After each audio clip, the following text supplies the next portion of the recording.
are Welcome back, everybody.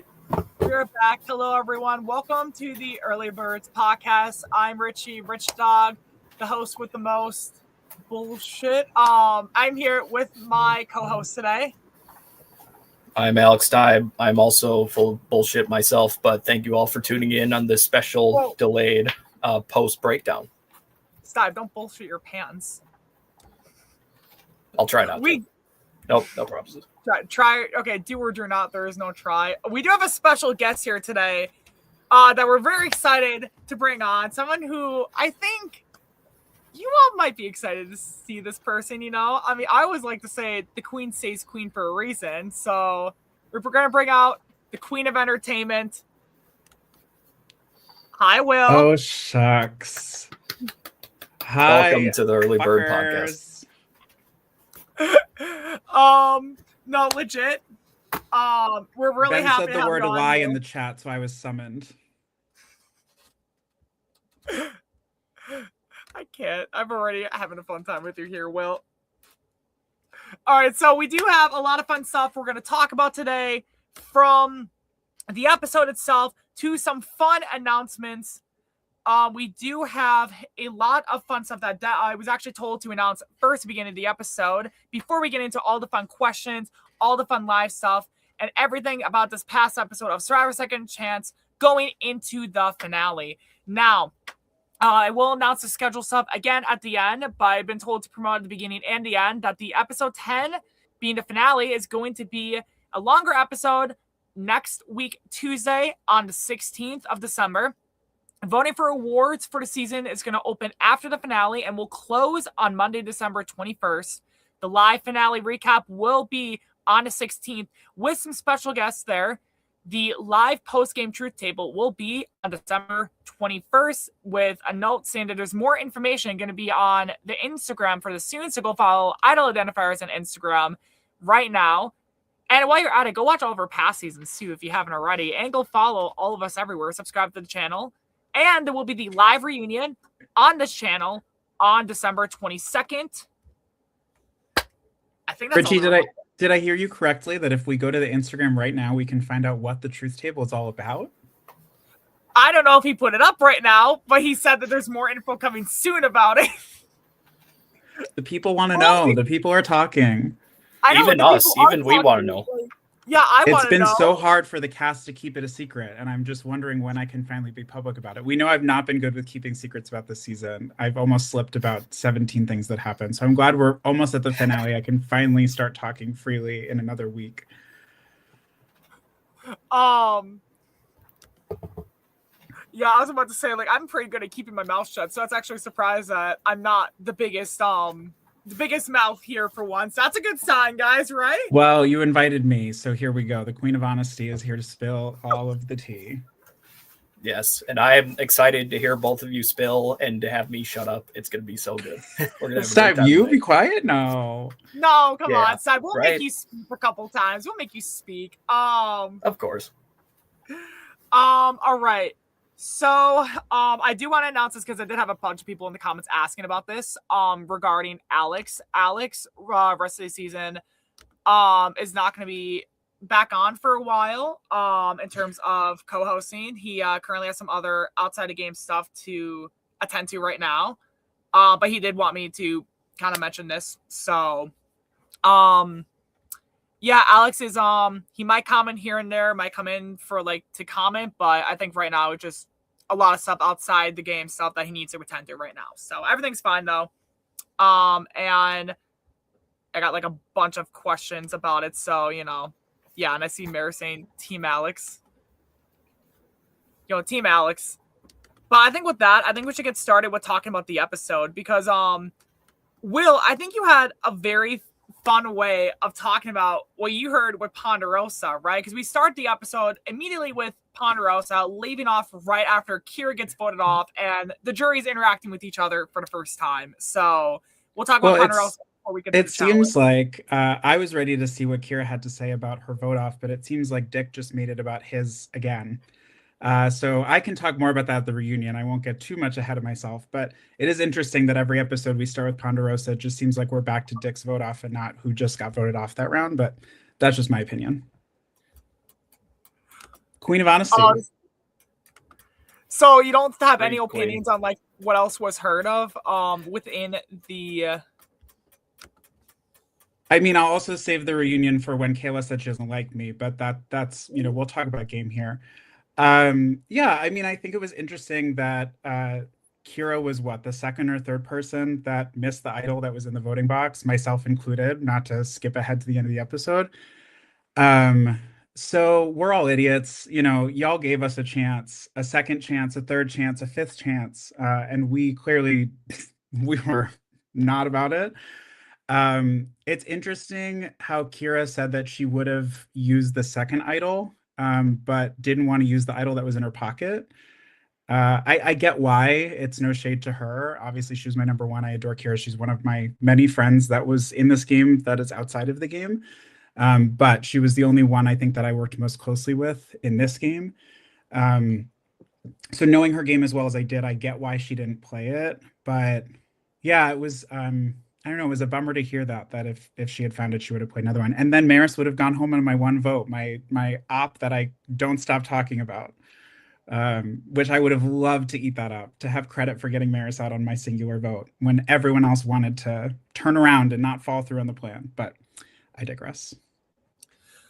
Right, and honestly, that would have been a massive move had that worked out for you on your end. Like, especially with like how at this point in the game, people are very much clearly we're seeing Maris as a threat by the final 7.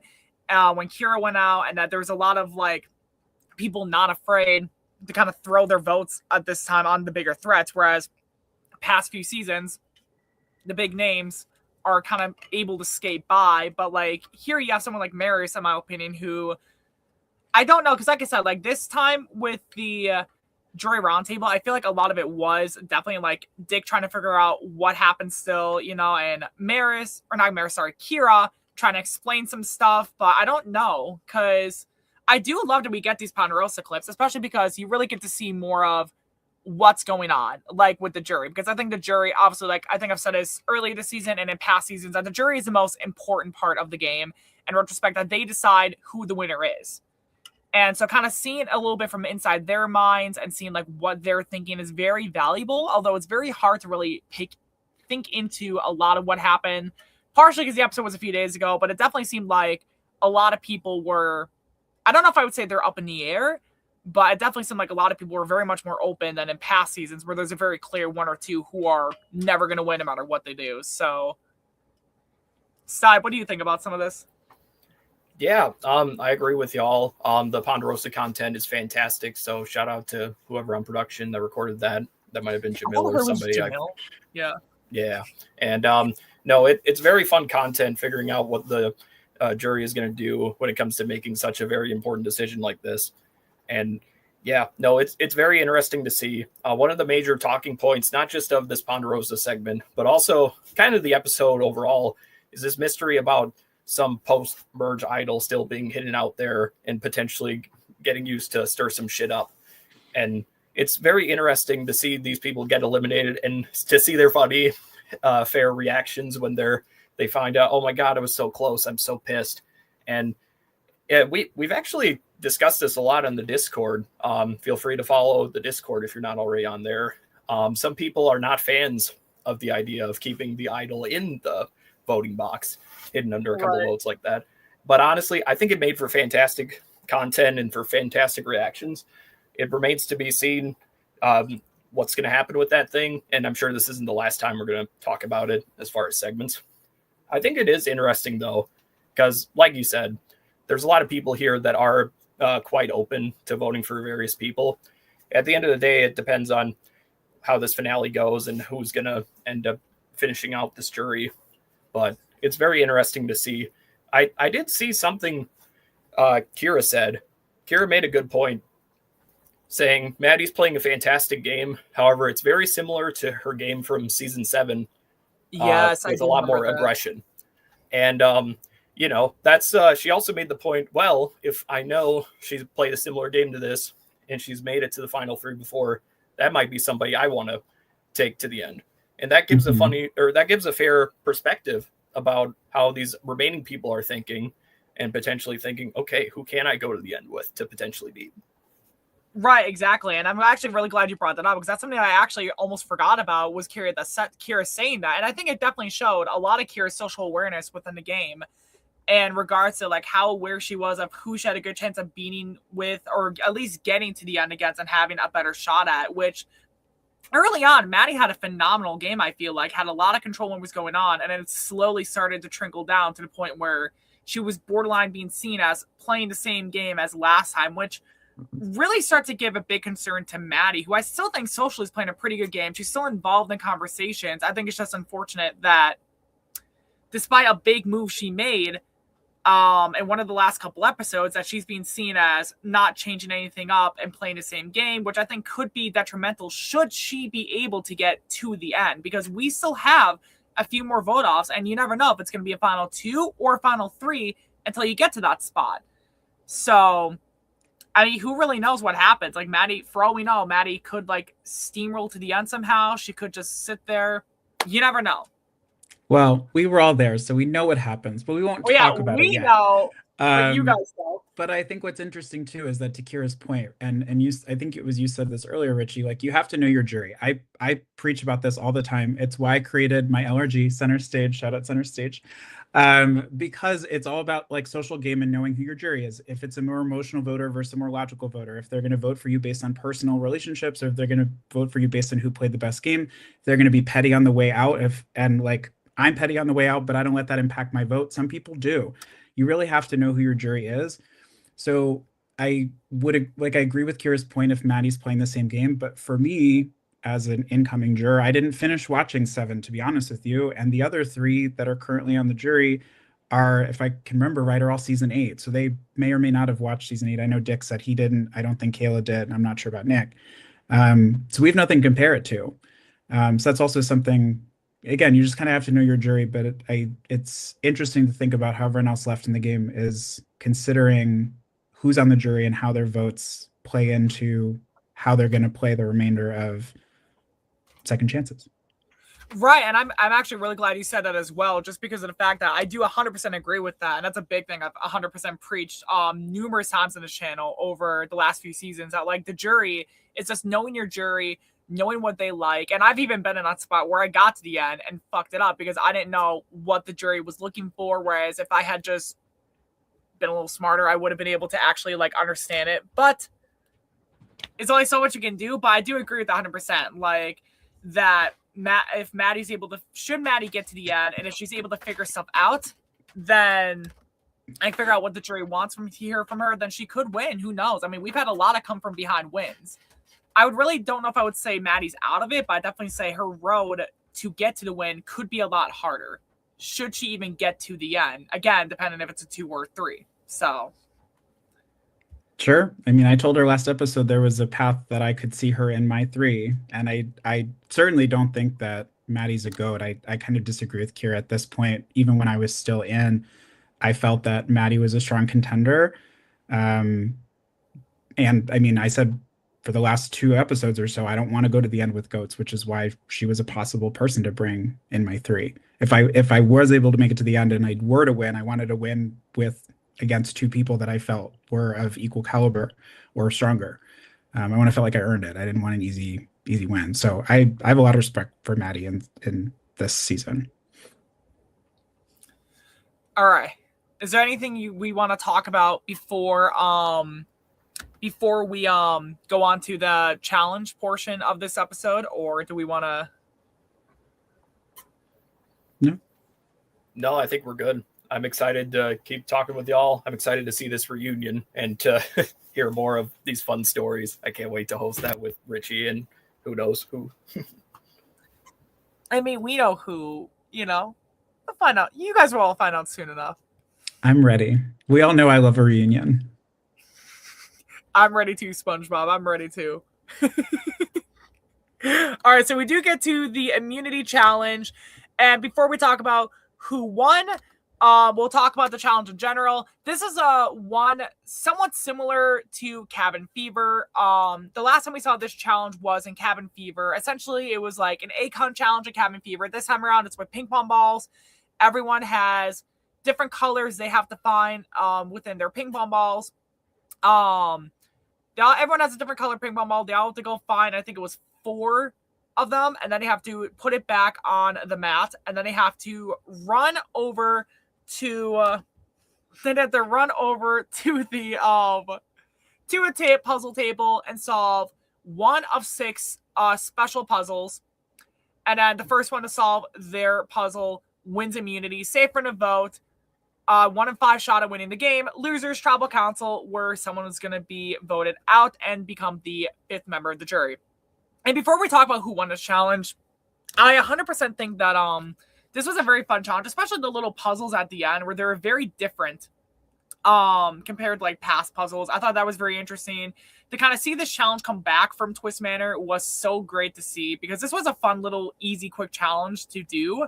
And I've always been a proprietor saying like, you know, kind of go back and like do some things we haven't seen as much, as well as being able to kind of like have a bit of a revised version of it. I thought was very fun as well. So before I yammer on and pull a me, I'll pass on to you guys to talk about some stuff with this. I think it's a pretty fun challenge, honestly. Who doesn't love running back and forth to find something incredibly small, like a needle in the haystack? So, or like a ping pong ball in like a wooded area, you know? So it's a very fun challenge. And when it comes to the puzzle portion, they all were fairly random puzzles, and yeah, kind of could come down to luck and the draw on the way. But yeah, if you're able to pick the right one and solve it right away, you secure yourself for the top 5 in this game. So it's a pretty good challenge. I don't know. Will, you competed in it. What do you think? Yeah, the keyword is if, Steib. I think that I love a physical challenge. We all know a puzzle will never be my strong suit.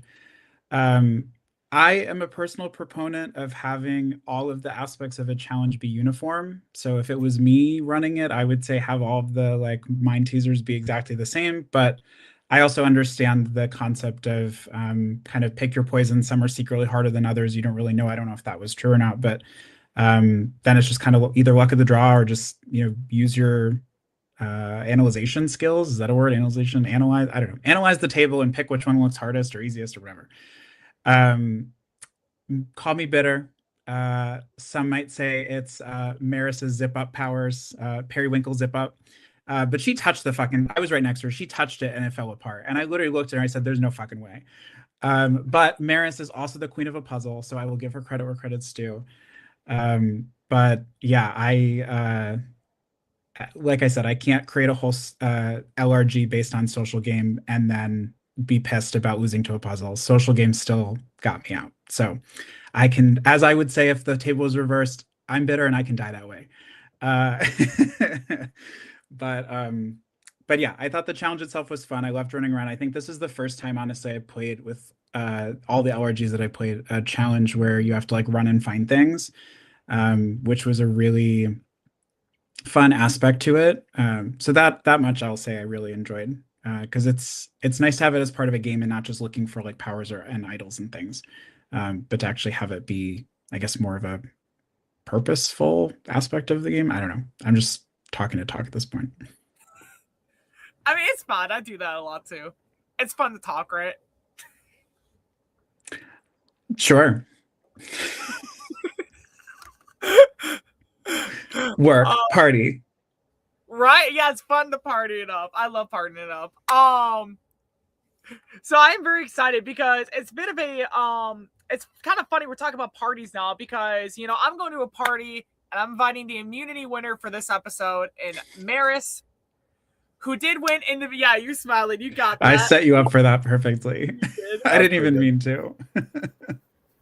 But yeah, Maris did win individual immunity. She makes it to the final 5 in a spot where I really am, I don't know if I want to say convinced, but I definitely assumed that she would have been very much at risk had she not won immunity. So I guess for her game, it was very good that she won immunity. And then it kind of leaves you, Will, Dan, Ben, Vincent, and Maddie. One of those 5 going home so close to the end, right before the end game as well. So, I mean... Party. Right? Should we get to see what happens at this party? Sure, let's party. Party hardy. All right, so we do get back to camp.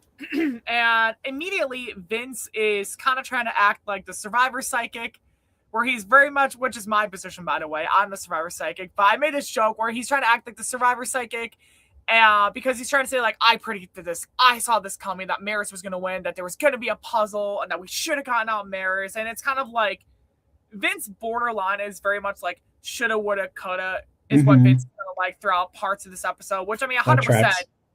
Yeah, I mean, it makes.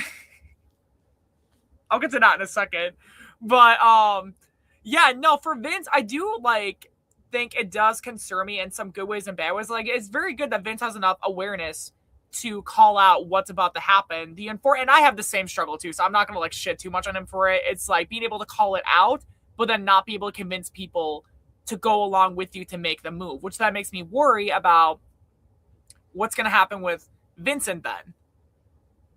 So I think you're giving him credit. I mean, not to get too just like derailed, to go back to last round, but like we had the numbers on Maris. He was one of the people who flipped. I was left alone on this island, which is now why Maris is coming after me this episode, because I'm the only one who voted for her. So I'm gonna push back on that. I think that like he flipped, and for whatever reason he wants to say it is fine, but he had the opportunity. Ben claims it's his missed. Vincent's gonna claim it's something else. But the point is that I was the only one who did it. So I'm gonna push back on that. For this round, yeah, I think that it's I guess I can start us off. Like, it starts with me and Maris talking, and I immediately throw Maddie under the bus. My thought was, Maddie had already volunteered to put Maris's name out there because I didn't want to have Maris know that I was taking the first shot. And so I figured if Maddie's already welcome to come for Maris, she came for her 2 rounds ago, maybe I can leverage that to save my own ass, because obviously Maris is now going to come for me. I put my cards out there. I was honest, and I told her I was voting for her, and then I was left on an island because everyone wanted to not only get out my number 1, but leave me on an island against Maris, which was my only other chance of staying. So once I lost the challenge, I had felt at this point in the game that I was screwed and kind of had to pull anything I could out my ass to stay. So that's how we start after the challenge. And for those reasons that you're given, Will, I think that's absolutely fair, because at the end of the day, we're all going through self-preservation. And yeah, with the unfortunate ramifications of the last episode, it puts you, like you said, in a very tough situation. So yeah, this it's very interesting to see everybody making all these deals and saying, oh, I'm open to do this, I'm open to do that. And it really comes down to the wire, and it really comes down to, okay, well, who is going to be a threat in certain ways. And a lot of people certainly look to people like you for physical challenges, or people like Maris for puzzle-based mental challenges. And It was a very tough situation for you to be in there. Yeah. What do you think, Richie? Yeah, I was about to say that I definitely think that, and I even was about to mention it. I was already going to mention this anyways with Vincent, and that a lot of the episodes somewhat revolves around, I don't want to say revolves around what he wants to do, but there's definitely like a conversation I remember that you even had with Vincent, where Vincent very clearly saying that he feels comfortable enough to want Maddie in his final 3, which is good for Maddie, in some ways. And then Vincent saying he wants Maddie, and then he borderline tells you that it's you or Dan he's deciding between as their third, should it, like, they decide to work together, create a new alliance from there. So, like, do you want to, like, go into that kind of? Because I know there was, like, a lot of talks you guys had with that, where, again, Vincent basically tells you, like, it's you or Dan that we want to work alongside with. Yeah, I mean, I think Vincent, at least in Second Chance, told a lot of people what they wanted to hear. So I don't know how much of that was genuine. I don't know if he actually would have taken me or not. It's hard to say, because having played with Vincent, and I think he would admit to this, that this was intentional. He has this whole like frazzled, I don't know what I'm doing, I'm making mistakes. Like when he says later that he told Ben he was going to vote him. Then he goes back to Maddie and Maris, and they're like, "We didn't say that. What the hell are you talking about? Like, Ben, get in here so we can clarify this." And then he's like, "Oh, I don't know. I don't know what I'm doing." It's just this like overproduction act. And so, I mean, it works for him. It worked in season 8. Like, work. He's a great actor. Like, and I fell for it. So it's hard. I guess what I'm saying is it's hard to tell how much of it is like an act because it lowers his threat level, especially having already been in a final tribal council in 8. I didn't even think about that, right? And now we're already at final 6 and he's gotten this far and it's not even on my mind. Same with Maddie. I think that says a lot about their gameplay to give them credit. But it's hard for me to tease out what's real and what's an act. So even now, looking back at the episode, I think a lot of it is bullshit because then he goes in confessionals and says a lot of things about how he's, pulling us all by his puppet strings and he's this grand puppet master. So yeah, I guess to circle back with the saying that he would potentially bring me or Dan to 4, and then he's like, "Oh, we'll get to 4, and let's take out Ben here." I don't think he ever had any intention of voting for Ben. I think that'd be really bad for his game, from my perspective. So, right. Yeah, it's hard to say what he said was real. So was that when he was trying to basically tell you stuff about voting off Ben, was that kind of like your clue in to realize that like there was something more that he was just not saying, or that he was trying to like spin you around in a circle? I never trusted Vincent in this game. From my perspective, at this point, I had felt that the numbers were Maddie and Vincent as a pair, Maris and Dan as a pair, and then me and Kira, and Ben was kind of dancing between the groups. And so once I lost Kira, my only hope was that I could pull Ben into a 2, or at least have him as a vote, and try to figure out how to make that work. Because my thought is like, if Ben is outside of all these pairs, maybe we can try to make something a pair. And so when Dan said that we would go final 3 with the infamous pinky promise that one of many he broke in this game thus far, my hope was that was a light that maybe I could pull in Ben and Dan. And I mean, even Ben and Dan talk later this episode, right? And say, well, Ben was talking about voting me out, and Dan said, well, he trusts us. And that was true.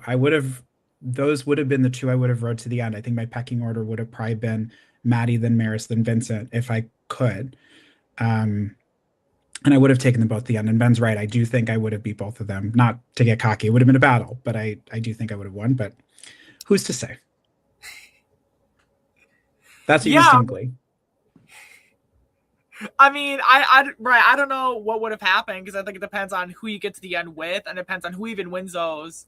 Whatever happens after this point, that I can't say too much on yet. But I mean, I would like to believe you would have had a good shot at winning at the end. But again, you never know how those last few rounds of the games goes, because those can definitely make or break a person's game. So I'm trying to remember some other stuff that happened this episode for us to talk about, because like I said, I do kind of think with what we were saying about with Ben before, where Ben's still very much getting, I don't want to say he's getting undermined, but again, it's another thing where Ben's not playing bad at all, but there's always someone undermining him, saying, let's think of Ben as a backup target, kind of like what you just said with Vince. Mm-hmm. Which definitely then worries me as well, because then it's like, again, like if Ben somehow get to the if Ben somehow gets to the final 2 or 3, like I think Ben's playing a solid game, but I think the biggest thing is that someone's always trying to put him as a backup target, which then makes me worry, is that could that come back to bite him in the ass, or is he able to overcome that? So from my perspective, when I was at 6, I viewed Vincent as a GOAT. I didn't think that he had any sense of what he was doing, all the way back from the vote that I went out on initially when it was pre-jury. He had come back when I won the battle back and said, oh, I didn't know what I was doing. I thought they were all going to vote for you. I didn't think there was any chance it could be Nick. And then go to confessional, and he does the infamous puppet scene where I'm spewing bullshit into Maris's ear, so he intentionally voted me off. I believed that. I thought he, like, this boy literally has no idea what the hell is going on. He has no pulse on the game. So I'll give him credit for that. But my point is that, like, he acts up. He doesn't know what's going on. For Ben, I had a different experience. Ben kind of lured me in, made me trust him. I'm not going to use the word missed because he used that enough, but like he made me believe that I was like he was with me. Did I think like I was his number one? No, I'm not delusional. But I trusted him more than I should have. I mean, not that I had a choice at this point without Kira, um, but yeah, I will. I think that's the difference is like Vincent is not afraid to flip on people like Ben if it saves himself, and he's gonna do it with this guise of I don't know what I'm doing and I'm just making careless mistakes. I think Ben is much more intentional and tactful, and Ben will make you feel good, but he's doing that with everyone and no one ever catches on. So I guess where Ben's doing it intentionally and makes that clear, Vincent does it intentionally but plays it off like it's not. So I think that's where their games are different. Right. So and this is a question I'll just ask you right now with that in mind. So should it have come down to Ben versus Vincent at the end? It sounds like you would have leaned Ben. I would have leaned Ben because, like I've been saying from the jump, I wanted to go to the end with people that I considered to be threats to me winning. And at this point, I have a different perspective of Vincent's game now because I've seen the confessionals. But in the game, I thought that he was a GOAT and I didn't want to bring GOATs to the end. I was very verbal about that at a lot of tribals. I was very public about that, like with Maris in the beginning of the episode. I say how I'd rather bring Kira over her because, as I said last episode, I had to think about who was actually going to bring me to the end, not just people who like I could, run against. And so since Kira was a threat out of the game, that was one less threat. So I wasn't as worried about Maris going to the end. I was still worried, but I wasn't as worried. And so yeah, I would have brought Ben and Dan would have been my choices. So like I said earlier, when Dan said to Ben, like, Will trust us, we shouldn't vote him, that was honest. And when Ben said, yeah, Will thinks he could beat us, that was also honest. I did think I could beat them. So yeah, I would have brought them to the end. And that's really good for Ben's game as well. That he also has a lot of big opportunities to get to the end. I really say it does good. And we've seen Ben win challenges in New Blood, and I'm pretty sure Ben... Yeah, he also won an immunity challenge this season. So you never know if Ben could come from behind and make a big comeback. I mean, definitely. Ben's already in the comments section. Ben can come from behind and make a great comeback. I couldn't help myself. I'm a child. Phrasing boom. Anyways, no, I do think Ben could definitely play a really good. He's been playing a solid game. I think the only problem is that he has people like Vincent undermining him. So if he can find a way to undermine, I'm not highlighting that comment, Ben. So Ben, I hope your mom's not here. Also, just to throw out there, like, I think it's even interesting that even right now, right, like, we're still not talking about Dan and Maddie, which is what I've been saying is like going like. I don't want to get ahead of myself, but going out of this game, it was Kira, at least with Dan, who made me realize, like, oh my God, Dan's playing a stronger game than I gave him credit for. You see that at my exit interview.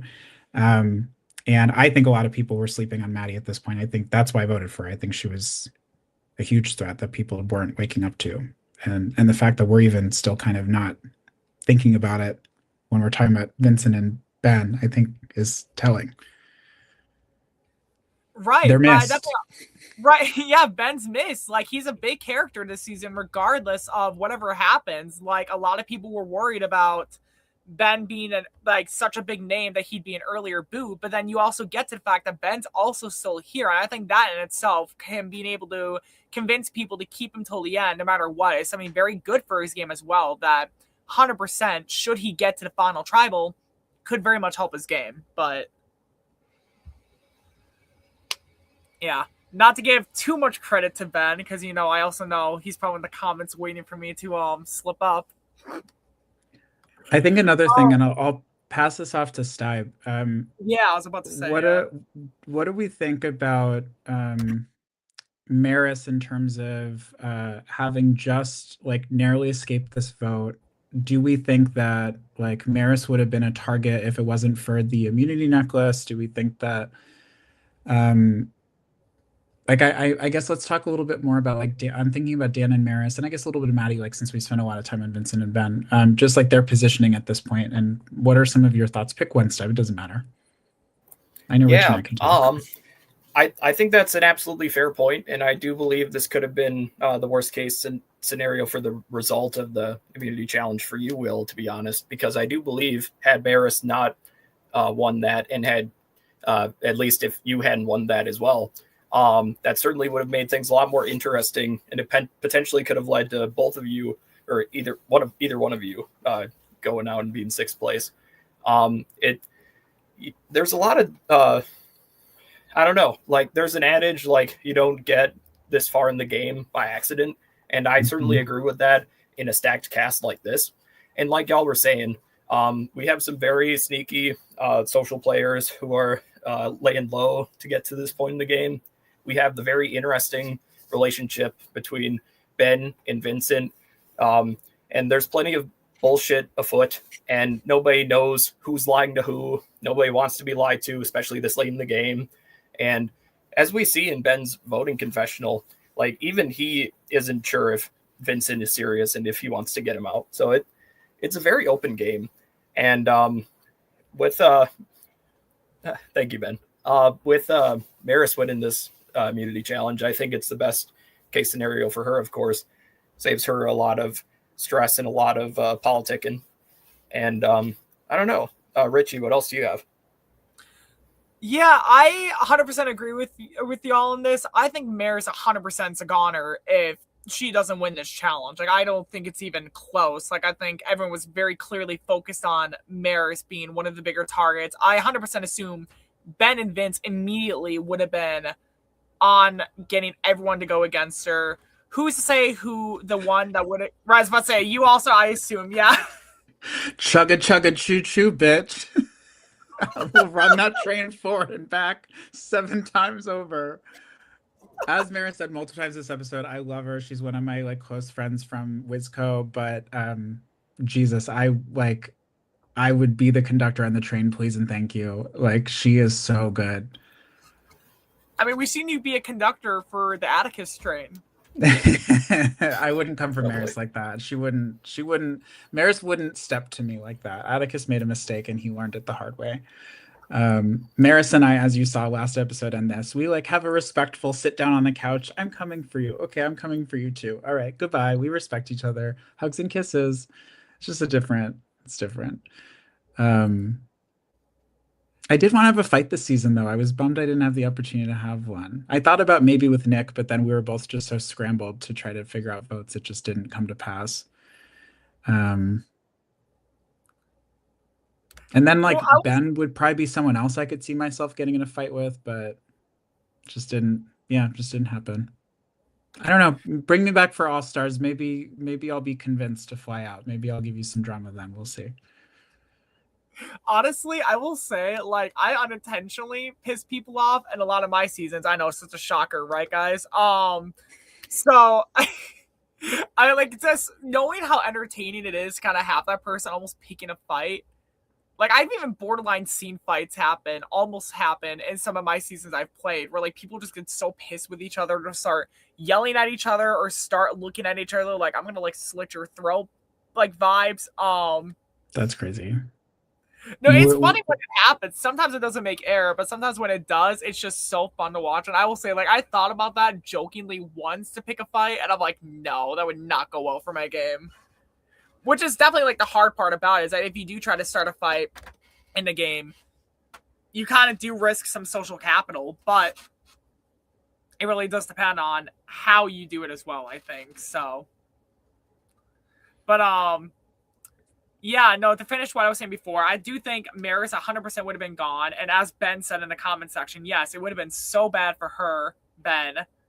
Because Ben seems to think I'm just shitting on him constantly. But no, I think going into the finale, I think Ben's in a pretty decent spot because he does have a lot of good allies. It's just more of, are people looking at him as a big target who could win against him in the final 2 or 3, or are they looking at him as someone they can undermine? Because if they think they can undermine him, then that's really good for his game, because then they're going to feel more compelled to take him to the end. Whereas if you get, like, if he gets seen the other way, then obviously who knows what could happen.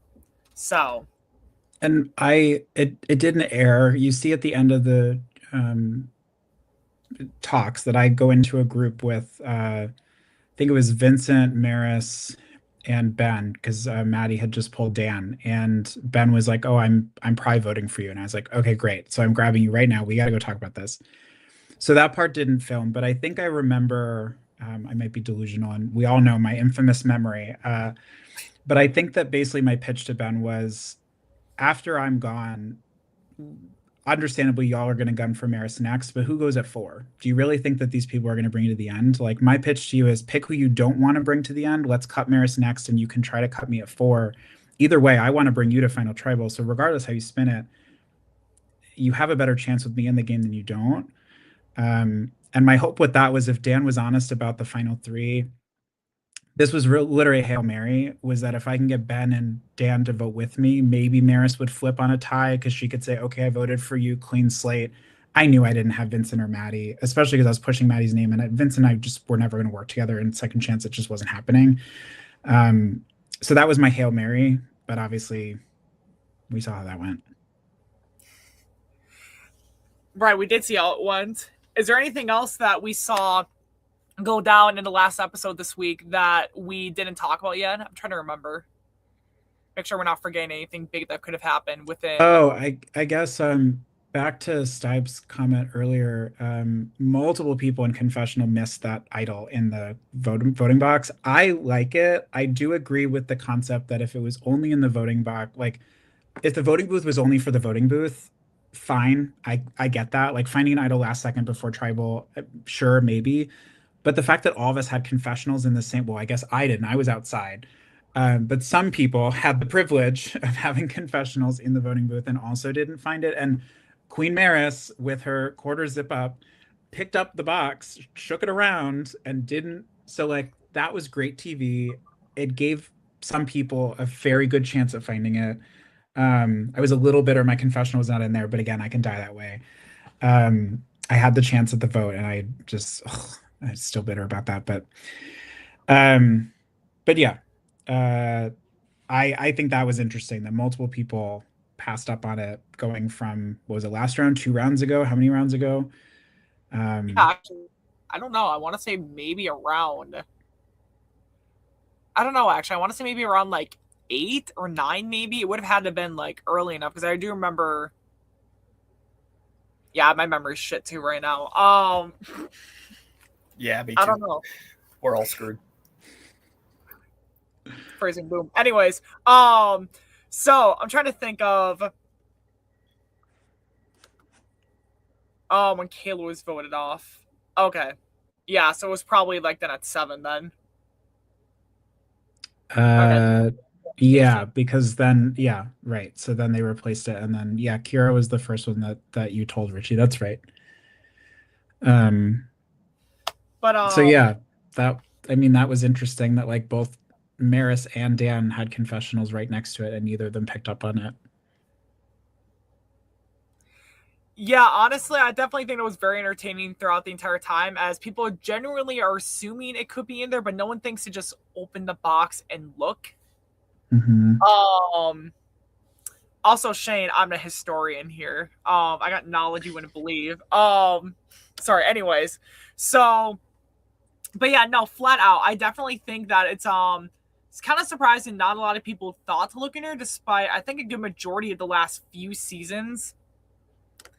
There's definitely been a lot of not similar stuff, but it's definitely like a lot of stuff where it's very clearly hidden at Tribal Council. Like, example, like New Blood, when they had, I believe it was a super idol, I believe it was hidden inside of one of the torches. Or this season with the idol in the box, I know the same idol in the box and was also used at, I believe it was One World 2, where there was an idol also hidden in there around the final 6 of that season. So I definitely think it's a very interesting twist, and I definitely know some people saw One World 2 before they played, because I do remember like talking to people who did like Conferences Chaos and New Blood, and they even said they watched One World 2 to before they played, to get a full, like a couple seasons perspective depending on when they played. But I'm kind of rambling at this point, but I do think it's an interesting twist. Obviously, as some people remember me saying in the One World 2 breakdowns, I'm very much a proponent of keeping things fresh. So definitely the aspect of doing it again, I don't think is bad, but it's also like, now that there's been such a big emphasis on it, and in like the episodes, it almost makes people wonder, like, are they going to do this again and hope that people saw it, or are they going to? I did not say that, Ben. Okay. Anyways, Ben's fucking around in the comments. You said something close to it, but I'll jump in with a P, Ben. All right, Ben, get your mind out of the gutter. To jump off what you're saying, Richie, I think that what I'm trying to say. From my perspective, I would say it should be done again, but you should give it a couple seasons because you want to keep any cast on their toes. And you never want to repeat things back-to-back seasons, or I would even say like every 3 seasons, then you can like repeat, or 4. So like each 3 in a row should be different from each other is what I'm saying. Otherwise, especially because you want people to watch the show. Shout out, watch Wizco, catch up on old seasons. I'm trying to audition as Richie for next season's pod. I'm trying to get my Richie. You're doing fantastic, by the way. Thank you. I'm talking a lot. Let me go get my hammer really quick and talk about an old season I was in that we're not talking about right now. Let me go talk about Whitewater for about 20 minutes and forget about the current season that I'm supposed to be focused on. Huh? I can mute you. You can mute me. I'm still hosting next season, so I don't know where. That's exactly the early birds pod. That's a sass I would give, actually. So I'll give you that. That's a sass I would give. Oh, you're not that creative. Don't give yourself that much credit. But as you would do, right? Oh no, that's Kayla's thing. I'm gonna knight you as like. I'm gonna knight you right now as like a Richie. Like. Thank you. But yes, I can talk about once we get to the vote. I don't want to skip tribal, but I can talk about why I didn't look in the box. But I don't want to. I want to keep it sequential. I don't want to get us off topic. Yeah, no, 100%. I'm just trying to remember if there's anything else that happened in the episode that we didn't talk about before Tribal Council, or if we should just go to Tribal. I don't think so. I think the only thing that I would say, no, I'll save that for reunion. Go ahead. I think we're ready to get to Tribal if you are, Richie. All right. So we do get to Tribal Council, and is there anything you two want to say about Tribal Council before the votes are cast and read? Yes, but I want Steib to go first since I feel like we've been hearing our voices a lot. Yeah. Well, first things first. First things first. Thank you, Will, for the fantastic episode title. That was a pretty good one, admittedly, and that was a fun moment in the Tribal Council itself. But I don't know. It's a very nobody ever wants to reveal their full cards at Tribal Council, so there's a lot of like question dodging and wording, using your words like all the way around these topics and just playing dumb. And ultimately, nobody wants to say nothing. So I don't know. What do y'all think? What do y'all have to say? I would say my regret is actually the opposite, Steib. I wish that I was just like, I'm voting Maddie. Whoever wants to vote with me, let's do it. Like at that point, I had nothing to lose. I was already throwing Hail Marys with Ben 5 seconds before. I knew that I was going here. I said it in my confessional 10 minutes before Tribal.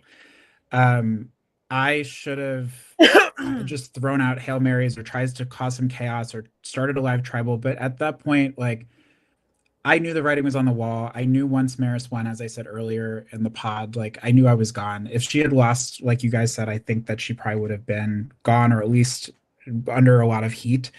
Maybe she would have found that idol during her confessional, who knows? But yeah, I just kind of like Christian even said it after the season was over. Like he could tell I was defeated. Once Kira left, I just kind of, this is sappy, but I felt like a piece of me was gone in the game. She really was my ride or die, and I just kind of knew I was fucked. I kind of threw in the towel. So yeah, I just wish I gave it a little bit more fight. But I guess the only other thing I'll say about Tribal, you don't really see this on the edit, but at the very last second before votes are read, Vincent's rambling off about how like we need to be worried about big threats because he's delusioned himself into thinking that Maris, who I just voted for, is going to play an idol on me. He's so full of bullshit. He's confusing himself with what the hell's going on in this game. But anyway, I had told Ben right before we go to Tribal that Vincent threw out his name and that I'm trying to like put a wedge between that again to try to like have Ben be my person since I need someone. So I look behind Maris and I mouthed to Ben, like, I have you. I mean it. So I was like trying a last ditch effort, even more so, like seconds before Devin says, let's go to vote. I can be your Kira baby is crazy. Even seconds before the vote to have like see if Ben would be in my corner. So that's all I got about tribal. Yeah, it was a lot of people, like you said, Steib, it was a lot of people just saying shit to say shit. Right. And it's like there are some tribals where I definitely understand, like, especially like the early tribals. I've even said that like it's boring to watch them kind of like say shit just to say shit and not like say too much because you don't want to put a target in your back. But when it gets this close to the end, you almost want to start speaking out more so that you're more, at least from my personal experience, that you stick out more to the jury as like, hey, like I'm here as well. Like I'm sticking out a little bit more. But it's also you have to do that with such a finesse that I feel like a lot of people were definitely too scared to do. But I definitely, there was a quote, I think one part you did forget with the classic quote of yours, right? Oh, that's one of my vocal stems. That's from TikTok. Me and my best friend Sammy quote that all the time. Do you want to be a girl who poops or a bitch who shits? And I don't, like, I swear on, I'm not religious, but I swear on like insert significant thing here of being the queen of honesty. Any quotes I've had in any LRG just come out of my mouth. I just like spew shit. But that was the one quote this season that I came in saying, I really want to say this quote. I say it all the time, just as a stem.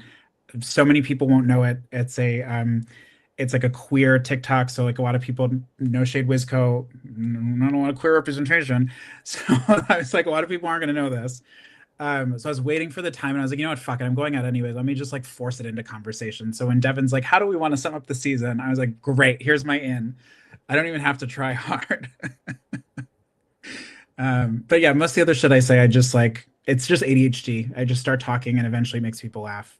Or I'm just annoying according to some. I thought it was a fun quote. I appreciate that. Yeah, no, I feel the exact same way. It's like you never know how stuff's gonna be perceived until like you watch it all air out, and then it's like, with that in itself can be either really borderline traumatic or really good. Because like I've been in that spot where like people love me, and then I'll find out the other side where I annoyed everyone and like certain seasons. So it's really funny because I've been on both sides. But no, yeah, representation though is where you were saying. Yeah, I do know, like to my knowledge, I don't know if I'd say there's like not any all. There's definitely a lot more for the last few seasons, but from my knowledge, I do know there's I don't know if I'd say there's a lot or not any at all, but you know. I'm being shady. Devin does great. I don't want Devin to get. Yeah, he does.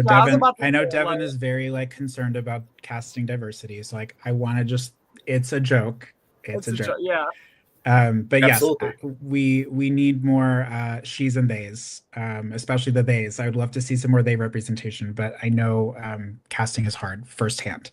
Right, I was about to say this too. That like we definitely are very inclusive as well, and I think usually it's if we're very much like getting applications in, we definitely try to consider a lot of people. So it's not like anything like we've never thought of that at all. So yeah, it was a joke. So anyway, moving on. I will say that like looking back, I think one thing that I'm taking from Second Chance that I want to try in a future game, besides lying, because apparently honesty, shout out me and Kira, being honest doesn't work. That's something I learned from Second Chance. Or because even if you're trying to be honest, you're going to lie saying you only won one battle back when you've won like 4 because you forgot about the other 3. So besides lying, one thing that I really want to try next time is if I know I'm going out the door, cause chaos, do a live tribal, let people lose track of who's voting for who, and like hope that it fucking works. Because at that point, what was going through my head is like, I'm frustrated that I know I don't have Dan and Maris, and I know they don't owe me anything as my friends, but like they know how much I really want to make my first final tribal. Like I wish that they could have me here. And then I was like, do I like be petty and call everyone out for like, why were we just going to vote out Maris and now you all are doing whatever the hell she says? But I thought about it and I was like, I really want her to win this season if it's not me. So let me give her her best chance and not blow up her target. It's already big enough. She doesn't need my help with that. But the third option I didn't consider until after the game was wrapped and like I started watching back the episodes was that to save my own ass without throwing anyone under the bus, I could have just had a live tribal, lied about votes, like got just chaos and just hoped that I came out unscathed, or looked in a voting box. That was my other option. I mean, you kind of already briefly kind of went through it. We'll just talk about it now that the next person voted off in 6th place, since you've talked about it a little bit, was you, Will. Well, anyone who watches the pod knows that the guest is always the person who's voted off that episode. They not all the time. Yeah. Sam wasn't voted off, and we had him in episode 2. Unless they're new, like New York, or whoever was here like two pods ago, who was brand new. But yeah, I actually don't know who that person was, but NY, if you're watching, you know, what's up? And tell us how to pronounce your name and what it means. I thought it was Beanie or something. I don't know. But Will, you did get voted off 6th place. So close to the end. And then it was pretty like, I don't want to say a blindside. If anything, I would say this is one of the more borderline predictable votes of the entire game. Borderline one of the more predictable votes of the game, just because of how you went out, how it was just, at least in the episode, it seemed very clear that, I don't want to say very clear, but it was very clear that like there was a larger chance of you going out now that Maris won immunity. Is there anything you want to say kind of about the season as a whole, like with you being in it and you getting voted off at this point, before we go on to the rest of the live stream? Kind of like any like reactions or thoughts before we move on? Yeah, I mean, I'm eating my words because one of my first LRGs I found and played successfully 2 back-to-back idols. I played one, they flipped the vote because I wore it at the tribal. Then I found another one immediately and I played it successfully. And so I came into 7 calling myself the queen of the idol. I've eaten those words tenfold. I haven't found a single power advantage or anything in any LRG since. And I played more since then than I played before then. And so I rescind the title. I don't claim it, especially after that voting box shenanigans. But no, I really feel like I had my second chance. I think it was also ironic that I won a battle back and made it as far as I did after having lost the battle back in season 7. My game has improved tenfold. This was not the best game I played since 7, but for Wizco, I played astronomically better than I did in 7. I'm really proud of the game I played. It was a bummer I couldn't keep playing. I think that had situations gone differently without spoiling anything. I think if Ben had won, since he got to the table first and Maris lost, or any way in which Maris loses and doesn't magically find an idol to save herself this round, I see a path to me getting to the end without spoiling future challenges and things. So that's, upsetting, but there's always the what ifs, and there's a lot of ventures even if I go to 5, I still don't make it. So I'm proud of myself for doing my big one on second chances. I really love Wizco. The community is great, and I don't know. That's all I got. I'm really fucking proud of my game, even though Dan says that I lasted so long because he kept saving me. But we'll talk about that at the reunion too, I'm sure. I was about to say, we could definitely talk about it more at the reunion for sure. But I think you played a solid game. And I think there was a lot of good stuff for your game. So it was really great to see you get back and actually get a better chance this season versus New Blood, where you were in that swap. And we were just kind of like, Will didn't have a chance at that swap. But it's like you getting back in and then getting as far as you did, which is such a fun ride. So we're really glad you came back for it, Will. Hell yeah, same here. Yeah, very well improved game. Yes, job well done. Thank you. All right, before we move on from talking about the episode to the other stuff regarding our live stream stuff, is there anything else you two want to talk about regarding this past episode going into the finale? Well, rounding back around to what I said before, there was another funny little segment in a voting confessional at the end of Maris's confessional where I'm filming her walking out the door and I pan around to Christian, and Richie and Alex are in the background. And we see Christian open up the box and move the votes. And he says, "What are we doing?" And I just thought that was a very funny moment. Christian, I love him like your brother. And it's good to see him on my screen. And yeah, he makes very entertaining content when he's on it. So I can't wait to potentially see him soon. But we'll see how that goes. I think it was a job well done. Will. Yeah, you can go ahead.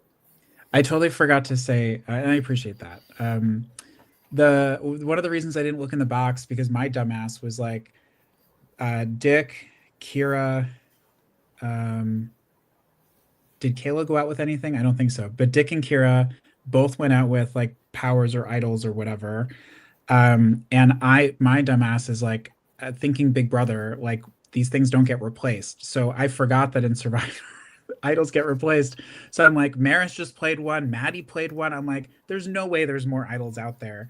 So I was already like, I'm the queen of idols and I can't find anything. And I'm like kicking myself. So I didn't even think to look. First of all, in retrospect, and this is no shade to Prod, like Prod was not cheating or anything. It was just, I don't know, maybe it's my my therapy skills that I just am more attuned to this. But Christian definitely was like, as I'm voting, and clearly it's because he wanted me to look in the box. Shout out Team Christian. Hey, Nick. We flapped, girl. But in retrospect, it's like, it was like Kira described in her exit interview, like Christian was like not signaling, but kind of being like, look in the box. And I just way over my head, didn't even. So it was even funnier after all that to end the episode with Christian being like, what are these people doing? So I guess to answer your question too, Richie, what am I looking forward to going into 5 is like, is someone going to look in the box? Who's going to potentially find this? Or is it just going to go unfound for the remainder of the season? And Christian's going to keep shaking the box waiting. Like, I'm just waiting for Christian to like sit in front of someone and go. With how much we're talking about boxes and Borderline Fest, we're talking more about Hellraiser than Survivor now at this point. Like, if this game felt like Hellraiser, I think it was Dan who said it in an earlier episode. Like, this was essentially All Stars without being All Stars. Like, you all cast very strong players. This was one of the hardest games that I've played. This cast was very, very strong. And so, yeah, this felt like Hellraiser for me. And you know, the chat still feels like Hellraiser most days of the week too. From what I hear, yeah, that sounds about right. But yeah, no, agreed. This cast was fantastic. It was very strong, and it's been very fun watching it all season long. And now we're up to our finale coming next Tuesday. I can't wait for it. Thank God. Right. So yeah, I want to move some on. of us might be experiencing some Survivor fatigue. Or just cast fatigue, but I want to move on to the next part, being Will, some questions for you from us. So Will, obviously, I think a lot of people know you now are hosting in charge of Center Stage, another LRG. Shout out Center Stage. And one thing I definitely want to say is that like there's a lot of times where like if you host a game and also play a game, you kind of do have like some separate experiences from kind of watching certain things from different angles that almost can like sometimes help. And from my recollection, did Center Stage air before or after, or film before or after Second Chance filmed? Did we have Center Stage before or after? Yeah, like did it air or not air? Sorry, did it film before or after Second Chance film? It filmed before, which is why you have Ben's infamous comment about me, Dan, and Maris all being associated with Center Stage. Where he's like, Center Stage. Bleh. I was about to say impression? No, I was about to say as well. Like, do you think that having been involved in Center Stage, prepping that game, a heavy social strategy game, do you think that helped helped impact or put a footprint on your strategy for this season coming into it, or no? Because I would say it's a great question, but I would say that no, just because Center Stage. I guess this is like a chicken and the egg, right? Like Center Stage for me came from my experience from LRGs and seeing how many people got to final tribal counselors, were bitter about the fact they didn't win because maybe they played the best game. And I, even as a juror in those games, would agree, but you have to know your jury. And people will say bitter juries. I disagree with that. I don't think any jury is bitter. I think they're just a jury of emotional players, and you don't know how to pander to emotional players. You're trying to think logically and play the best game, but that doesn't work with an emotional jury. So center stage, it's not that it changed my gameplay per se. I think it's more centered around my gameplay because I'm very big on jury management. There was one or two people this game who said I'm a smooth talker. I guess part of it comes with being a therapist, but I'm also just like, I also said this episode, I think it was with Maris and Maddie, I felt that Kayla was going to vote more like who she's close to, and Nick and Dick would probably vote more based on like who played the best game. Like I was already thinking about how votes would go, like who they're most likely to vote for, not in terms of person, but in terms of like what people represent. And then I was trying to think from there about that. So yeah, I wouldn't say that center stage impacted necessarily. I built center stage around how I'd normally play. I like that. Thank you, Will. Yeah. Steib. Awesome. Yeah, I'll take the floor. Well, Will, a lot of our questions we ask our contestants are about what ifs, and I think there's a pretty big what if dating back to the double tribal when Kira was voted out.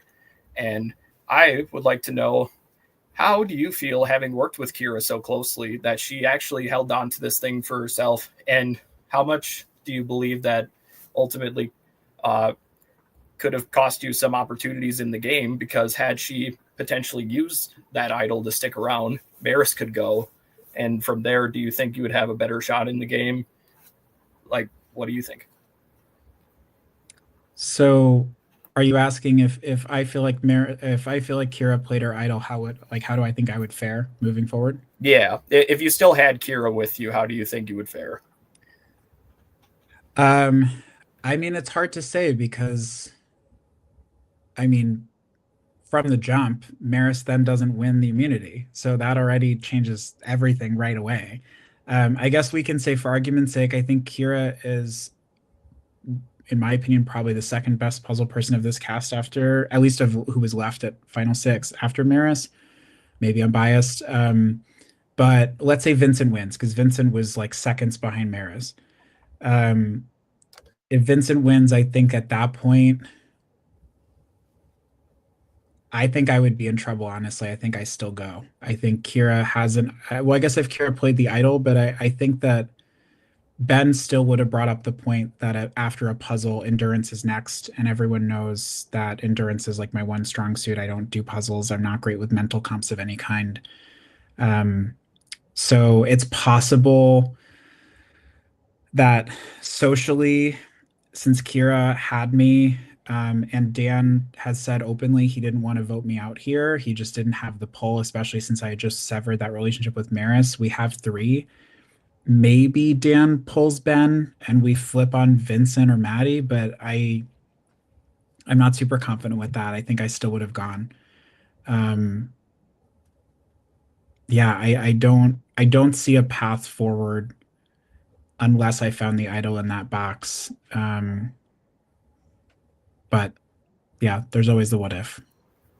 Absolutely. And as somebody who has used an idol in not necessarily the best way in my last season, I do like to ponder the what ifs. Richie, but what you got to say?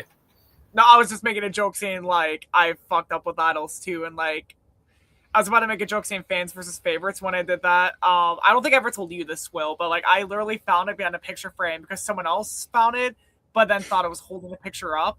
And so I ripped it out thinking like if it breaks something, I'll pay for it with my own wallet. Luckily it didn't. And I ended up screaming like I have an idol, like jumping up and down. Like it was like right after I like was halfway through that stunt that I was like, oh shit, maybe I shouldn't be doing this. And at that point, like I can't stop now. It's gonna be suspicious, but that was the joke I was making. That's why I raised my hand. It's like, yeah, I fucked up with idols. That's why the pre-merge was so fun that season. Oh, well, do you have any questions for us right now for this segment of our live stream?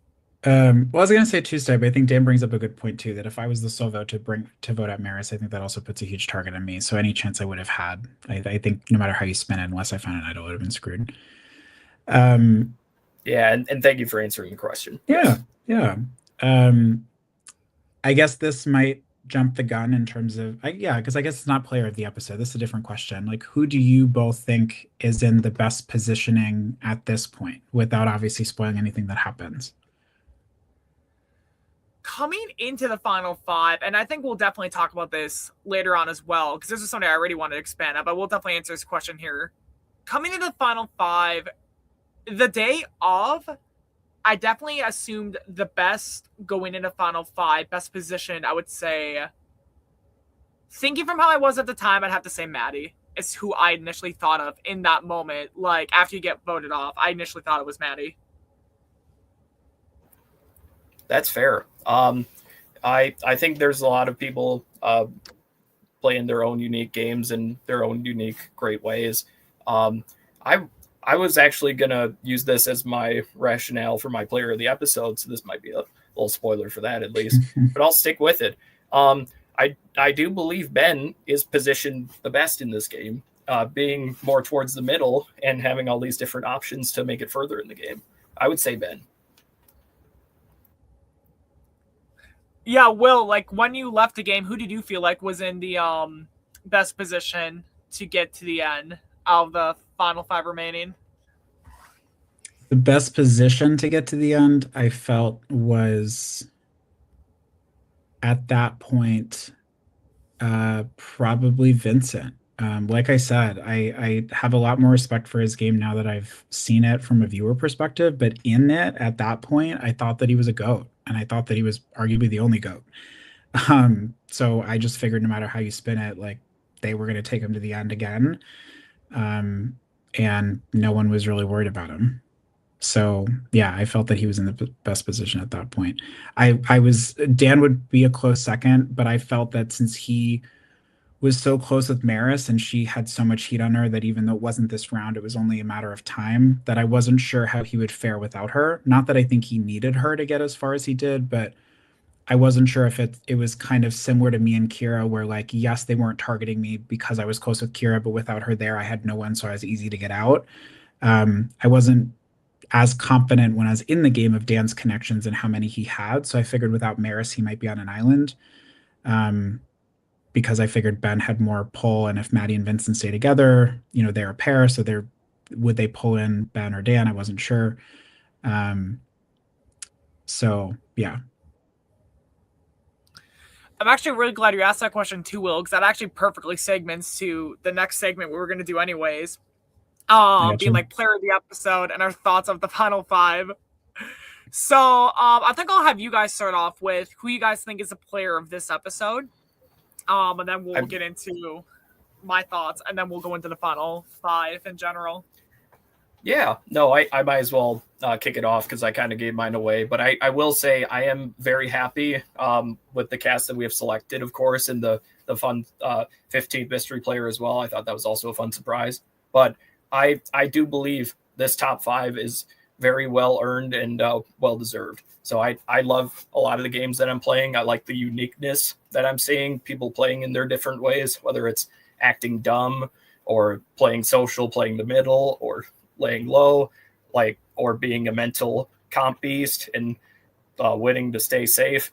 There's a lot of good people playing this game, and I don't mean to discredit them by not picking them. But yeah, I am going to stick with Ben as my player of this penultimate episode of the season. I do believe he is positioned well, not just with the remaining five, but also with the jury itself. I believe if Ben could potentially get to that final three, there's a good shot he could win. All right, Will, what are your thoughts right now on your player of the episode for this episode? I will give it to Maris. Ben is a close second. I think where Ben lost points with me, and this is not me being petty, it's frankly that he didn't keep me, and it's not that I'm looking at it from a petty way. I just think that, like I said to him, and it was honest, I think without spoiling anything, I think that he would benefit by keeping me in and further solidifies his chances to get to final tribal. That's just my 2 cents. So I would say Maris. I think that she knew she was at the bottom, even though I was the only person to vote her, and she managed to escape narrowly. She won when she needed to, and now she has an opportunity to take the round to regain favor, strengthen where she's at going into 5, kind of figure out a path forward. Especially after also having the power that she played, like she just was a huge target. So for her to win right at a clutch moment and be able to again bide some time to figure out what her path is to get through 2 more votes, I'm gonna give it to her. For me, my player of the episode, that is a good one, yeah. For Maris. For me, my player of the episode is very back and forth between a few people. I don't know, because like I said, I feel like some people we got to see a lot of this episode, and some people we saw next to nothing of. So it's kind of definitely rough to think about it, especially when you have some people who I think, like, example, like, even though I think Maddie's the best position to get to the end, I don't know if I'd put her as a player of the episode for this episode. I honestly do think I'm going to go with Ben as my player of the episode, which is probably going to surprise them. We're probably going to get like 8 comments saying my missed in the comment section right now. But, you know, I have to go with Ben. I do feel like Ben had another really good episode. And especially when this endgame stretch, you need to have a lot of really good, like, things happening in a row that people remember you're sticking out, but also not be such a big name in there that you're sticking out too far. So then they want to hammer you down. So, yeah. I forgot I had that there for a second. I looked over, I'm like, oh yeah, this is here. I think I'll just carry us to the next segment then, being the final 5 thoughts. And this final 5, I think, is genuinely pretty unique, because I do think everyone in this final 5 is, and I'll quickly go through this. I do think all the final 5 does have a genuine path to win at the end, should they campaign correctly. I think it really just depends on how they approach a jury in general. I do think there are people like Ben who do have a high chance of winning. From what we've seen, I think would have a higher chance of winning. People like Vincent who have a high chance of winning, depending on what they do with the jury. Yeah, someone like a Maddie who could definitely, even though you have Kira saying that she doesn't know if she would vote for Maddie in this episode, there's definitely a spot where Maddie could come from behind and take the win. And we've seen that happen before, where a very like big underdog comes out of nowhere and wins it at the end. I would say we borderline saw something like that with Allie in Summer Solstice. We saw it with, maybe some people could claim that with Ness in the finale of Wisconsin 1. People could really say that with, there's probably a couple other options I could think of. I'm not going to go on and on with that. But you have even kind of like Maris, who could also, again, is on the bottom. She could find a way to just win out till the end, depending on when it is, 2 or 3. You have Dan, who we've seen kind of just play around the middle a little bit, definitely keeping good social bonds with people along the way. And I think Dan definitely has a great chance to win as well. I think it's very tough because I do think they all have a great chance of winning. So I pass on to you guys and stop rambling for a couple minutes. Then we can talk about this before we move on.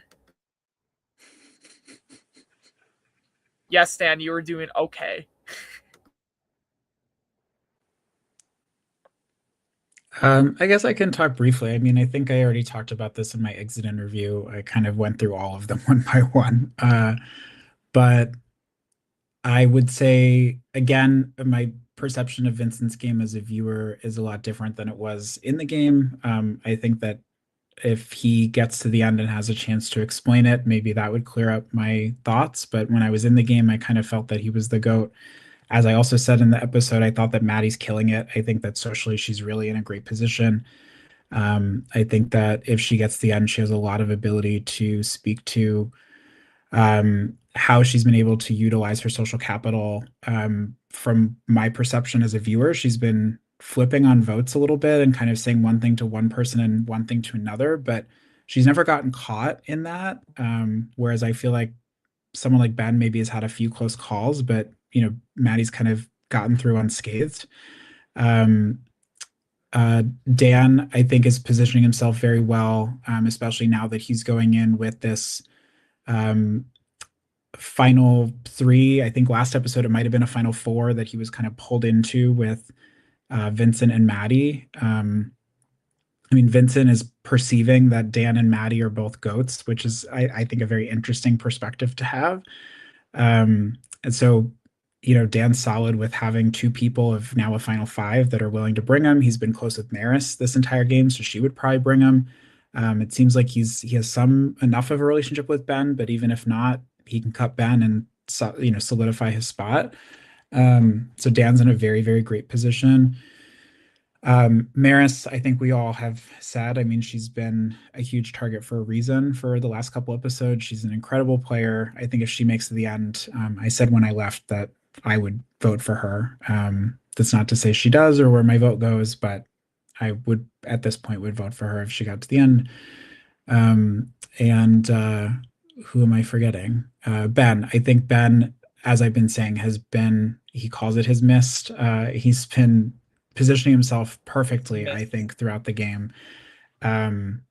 He is able to, even in this episode, we see he's able to take snippets of conversation from what other people are saying, claim it as his own. And, like if Maris might say, this isn't what happened, but theoretically, if Maris says like, oh, we have to worry about Will next episode or like next challenge, it's going to be an endurance challenge. Ben said that, go with me. Then he'll go to Dan and say, we have to worry about Will being an endurance comp. Then Dan will say this. Then he'll go to Vincent and say what Dan just said, but claim it as his own. So it's just powerful and people always buy into it. So I think any of them have a really good chance of winning and are all for different reasons in very good position. The last thing I'll say, which is interesting, I don't know if you guys picked up on this. The final six has one person from each 7 and 8 who were final tribal, one person from 7 and 8 who were in jury, and one person from 7 and 8 who were pre-jury. So me and Dan were pre-jury. Maris and Ben were jury, and then Vincent and Maddie were final tribal. So it was a very interesting final six dynamic for like a second chance season. So it's funny how that worked out. So it's curious to see how like those sort of dynamics might make up our final tribal. So something to talk about next pod once we know who our final three are. Well said. I wasn't aware of that little coincidence. That's good. I'm like the king of stats with this, and I didn't even put that together. It's like, good fucking job for you. Like, I'm impressed. That is so good you found it out because I didn't even realize. I thought you were the historian, not the stats guy. I swear to God. Although I guess the one hiccup with that is, do you consider Maris pre-jury or jury because she won the battle back? True, yeah. No, I mean, I would consider final placement, but yeah, no, that's really good. Like, that's good. That's really good. Wow. He already had my Dan, you need to rename this as Richie Updates. Or Will Updates, I guess, depending on how you spin it. I don't want it updates. I'm off the season. Stick with Kira and Maris Periwinkle Zip Up. I don't need an updates account. Well, no, because now they're going to rebrand as Richie Updates for all of like 2 episodes next season. Well, I mean, I guess we're not allowed to say who they are, although I'm the Queen of Honesty, so maybe I should. But one of them is unavailable right now, and the other one I don't think is currently active on this pod anymore for tonight. So I don't think we will see Richie's updates, but we'll see. I know who the update accounts are. Like, we all do. We're not stupid. That last week, but like, I don't want to say I'm live because it's very funny. I know it's you, Ruth. All roads lead back to Ruth. Steib, since you want to talk now, how about you tell us your thoughts more on the final 5? Yeah, I said similar when I was talking about player of the episode. I do believe, like y'all have been saying, this is a very open final 5, and I'm very happy with the people that got here and how they got here. I'm very stoked to be a part of this, and I think we killed it this season, and we're only going up from here. And, there's that saying that Richie loves to say, we know, but you guys don't. And, that's really true here because we got a fantastic final episode cooked up for y'all, and y'all better be here on Tuesday night. I'm writing my notes for next season. Right. I do think it's very interesting as a whole. That this final 5, I think we do all agree anyone could really win. Right? It depends on who you ask. And it really depends on how this final episode is going to go, because, every immunity challenge gets more important as we go. And it remains to be seen if somebody's going to find the vote box idol and how that will factor into things. So, yeah, time will tell. Right, exactly. I mean, you never know who's going to find that box and who's going to try to play around with it. It literally is Hellraiser. We're talking about people playing with boxes here. Phrasing, boom. Anyways. Well, that's just a casual Saturday night for me. I don't know, Dan. I see your comment. That's a pretty political, safe answer, non-answer. What the hell? And that's coming from Steib, Dan. That's coming from Steib. And I got to say, Trinity, I'm glad you like the shirt. I was afraid Dan would see the word outcast because he was the victim of the outcast twist in season 8, and I was afraid I'd piss him off. So sorry, Dan. Well, did he see season 8? I assume you did, actually. Yes, I watched season 8. I stopped watching season 7 because, oh God, I actually really thought he was sweet, so I'm embarrassed I'm forgetting his name. Was it Tyler? Zach or Tyler? Zach. Zach was Zach, sweet boy. I adored Zach. I really, really did. He was breathing way too heavy into the mic. So after I got to jury, I had to turn it off. I couldn't watch it anymore. Between that and was it Ben who kept clicking the clip on the mic? Vincent does it too, but I think Ben was doing it in 7. It was driving me nuts. I just watched season 7, but I couldn't finish it. But I watched season 8 because I wanted to watch Dan, and I, without spoiling anything, I watched the entirety of season 8. It was sometimes difficult to get through Nolan's very pretentious confessionals, but I did it. It was a great season. Season 8 was great. Yeah, honestly, season 8 was a very fun season as well. If someone remind me next week in the recap to have me do a season ranking and a winner ranking, because I think I have a lot of very interesting picks for the top 3 are going to be so hard to do, because I think this season's been just such a fun season as a whole, and especially the last 3 I think have just been so much fun to watch, to introduce so many just great players into our Survivor Series as a whole. So I think one of the things, I mean, not that I've watched I watched half of 6 and then 7 and 8, but a big thing you'll need to make sure you keep doing is big characters. Kayla had me hooked in 8. Jimmy was another one. Amelia in 6. Amelia? Amelia did 5. Yeah, or whatever it was. Yeah, you need to make sure you have obviously you need game players, but TV personalities are going to keep you watching. So make sure you have a nice balance, which you've been doing great with. So shout out to Devin. Good job. Keep it up. Right, exactly. I definitely agree with that. That definitely, it's great to have strategists, but even the most mess seasons can still have fun characters. Examples being Abby in One World 2, Jasper in Cabin Fever, Jacob in Wisconsin 1 was such a massive character. You guys could probably go find out for yourself by watching past seasons for those of you who are watching this, but there are just so many fun players every season. So I 100% agree. It's all about finding the perfect balance between how many people are entertainment characters and how many people are just going to be there for the game and play very well. I'm obviously an entertainment character. I think you have a good game. You play a good game, though. I appreciate that. I'm not saying my game's shit, but I mean, my main goal is just to be great TV, as I've made very clear. Well, speaking of great TV, we do have some updates for the drafts. I know some good TV players will love to hear about. I'm so sorry, Christian. Well, so right now in last place is still me. For those of you who don't remember the draft or need an update on what the draft was, essentially we all picked from the 14 people originally talked about being on the cast, and our final placement would be combined together of both players we picked to make the final score, and whoever had the lowest amount of points would win. I was in last place. I picked Amelia and Annika, so my final score is 24. Steib, you had Kayla and Jamil. Your final score was 23, just below me. How convenient for you, isn't it? How convenient for you. I'm so happy for you. Nolan had 21, having Kira and Joey on his team. Trying to find Christian. Oh, there he is. He's back now. Okay, there we go. Now you're back, Will. Sorry. You did freeze for a technical moment. difficulties. I'm back. Yeah, we're good. No, we're you're good. I was just so devastated that I failed for Team Christian that I just couldn't bear to sit here through this. I was actually right about to talk about that. Yeah, because Team Christian, he had you, Will, with 6 points, and he had Nick with 10 points. Christian's final score is 16.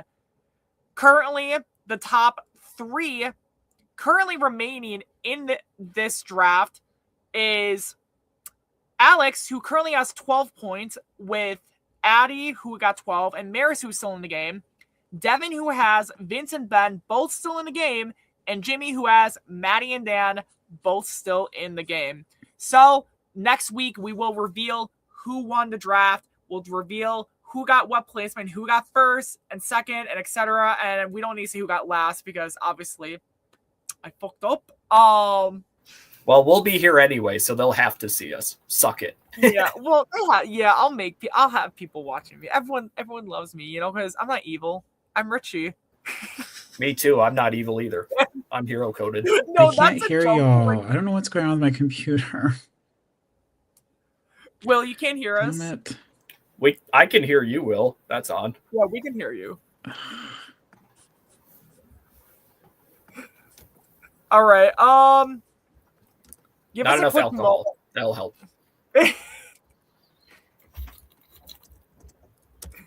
But I do think there's a lot of fun stuff with the draft overall. That I am very, very excited to get into next week. So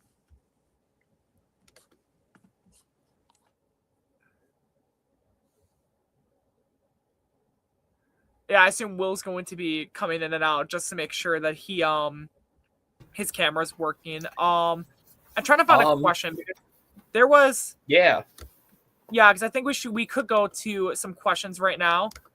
and if anybody else has a question, feel free to type them in the chat now. Now's a good time. Yeah, Will's gonna just jump in and out for a moment while he figures out what's going on. But I'm just trying to find. It was a really good question that Shane asked that I really liked. I'm just trying to find where it was.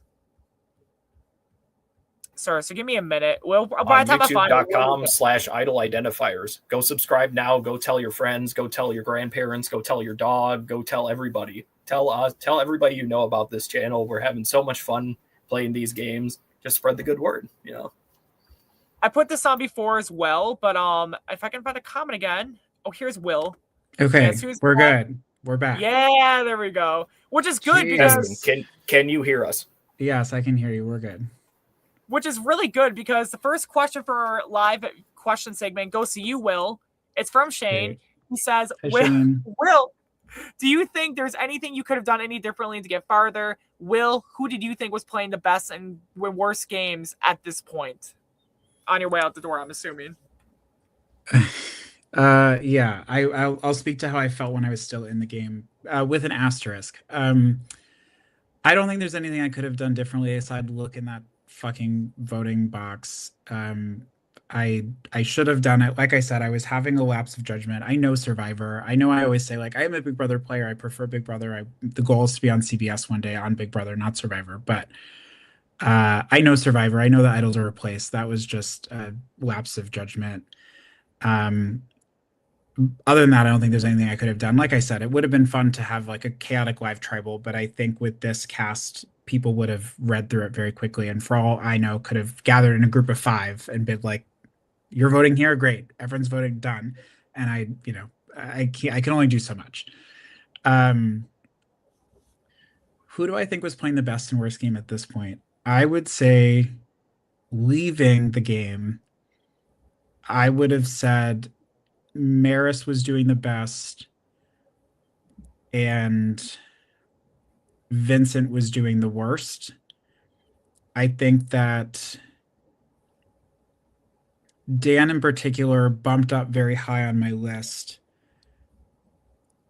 Coming down to Ponderosa, Kira immediately and I had a conversation about how I was very confused by Dan's gameplay and he promised me a final 3 and then he flipped on me and I just like I said in my exit interview, I just don't understand his gameplay, having seen him play center stage, and seeing him play season 8. And it's not that it's a bad game, I just don't understand it. And then Kira laid out to me kind of all of the pieces. And one of the most notable things for me was I left forgetting Dan had even won an individual immunity challenge. Like, also one that I should have won because I'm good at endurance, but I like it's his missed. And so yeah, just him and Maddie, I think both flew under the radar very well and made me respect their games a lot more. But to answer the direct question, I would say Vincent at that point was probably at the lowest on my list, and Maris was probably the top. All right, perfect. Thank you. I'm just waiting for a couple more questions. Dan said he summoned his friends for assistance. His B friends. Guys, if you can help us get at least 3 more questions, you'll unlock the sneak peek for the finale. Is that honest? And then we can all go to bed. Trinity asked me, Will, would you say season 8 was a little boring when Yellow showed up? Oh, yeah, she did ask that. Yeah, let me find that question. When they showed up when the season started, yeah, I would say, with the exception of Jimmy, it was a snooze fest. Jimmy was the only reason that, and literally I was like, can we just get back to Pinks? I was like, can we get back to Pink so I can watch Kayla? I'm so bored. I was like, I don't even care if they're not going to Tribal. I just want to watch Kayla talk. Like, this is so much more interesting than anything Yellow could ever do. Shout out to Jimmy for trying. Huh? You didn't like Nolan or Sam or Vince in Calm vs. Chaos? I mean, look, I'm the queen of honesty. I have no reason to like bullshit. I like these players as people, but on season 8, I thought Nolan was very full of himself. I thought Vincent was playing sloppily for him to give up. Now I'm just kind of spilling all season 8 stuff, but for Vincent to like give up his power to Nolan that quickly. And Vincent will say he didn't have a choice. He had to go in a confessional. I'm like, just grab it. He's like, everyone was watching. I was like, well, would you rather ever know you have it or give it to someone else? Know you have it and then throw it away. It's better than someone else have. Like, what? I don't know. Just my 2 cents. I forget who else you said, but I don't think I really know anyone else in that tribe outside the game besides those 3. The real question Richie wants answered. The real question Richie wants answered about season 8 is: did you like Tony's top? Oh my god! Did I like Tony's the top? Who doesn't? Who doesn't love that top? I don't even remember his top. I don't think it would be appropriate if I was about to say what I was about to say when you said that. I don't remember his top. It was iconic. We never say anything. We never say anything that can be taken out of context. Never. Yeah, you just never do that, Steib, do you? You've never done that at all. Nope. All right. Okay, yeah, let's go. Questions here. They want the preview. Did I feel most betrayed by Dan? I would say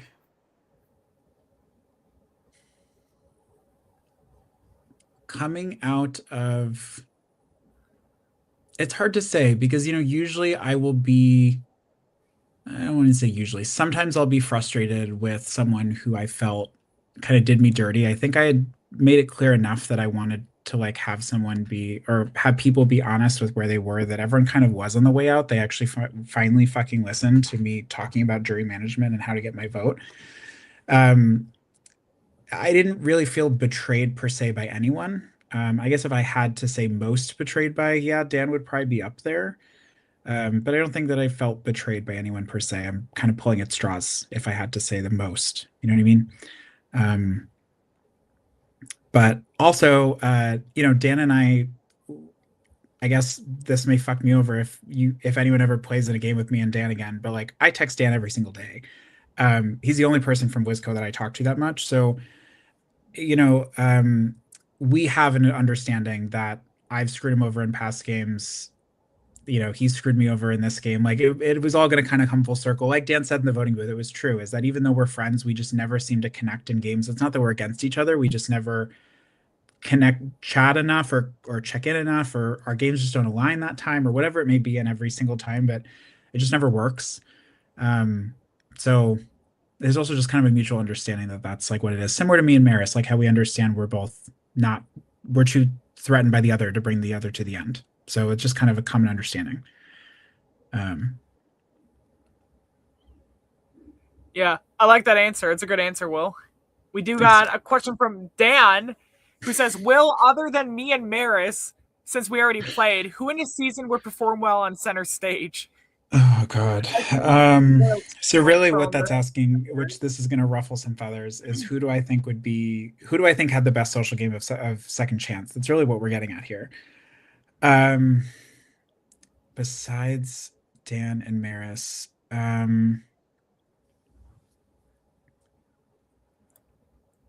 I hate to say this because it's never going to let me live this down. I would probably say Ben. I think Ben would be great at center stage. He's going to ramble on about his mist for 3 weeks now. I've like fueled that fire. I'm about to say he's about to call. But I really think, like I said, if you look at center stage as its own, Jesus, Freudian slip. If you look at second chance as its own thing, Ben's social game is strong. Like he has everyone. He doesn't have any of us talking to each other about this bullshit he's spewing to us. Like if any of us had connected and put the pieces together, he would have been gone rounds ago. It never happened. So while he doesn't have a perfect game, and I might even argue he doesn't have as strong of a game as he might think he does, I will give him that. So for the lens of center stage, I think Ben would kill it. But I think honestly, a lot of people in this game are very good social players. I think someone like Kayla, I think the chaos wouldn't work for the format. I think it works very well for Survivor, and I've told her after this, I think I see her honing her game more and more, and I think the chaos, she has a win coming. She just has to hone it a little bit more. She has to learn to step back after she goes forward. After the me and Nick thing, if she took a step back that next round, she would have been solid for a couple more rounds. But she's playing up here all the time.